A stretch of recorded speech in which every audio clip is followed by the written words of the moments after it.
ছোট বন্ধুরা, আমরা এখন ইংরেজি লেটার ই লিখতে শিখব।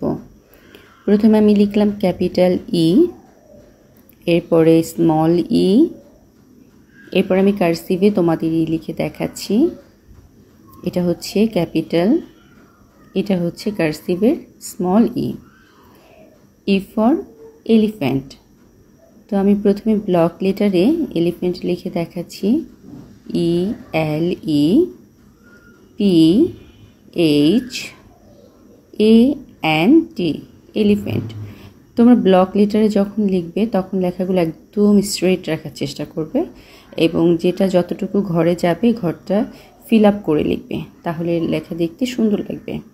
এরপর আমি তোমাদেরকে কার্সিভে এলিফ্যান্ট লেখা দেখাচ্ছি। তোমরা যারা কার্সিভে চেষ্টা করতে চাও এটা দেখে চেষ্টা করতে পারো।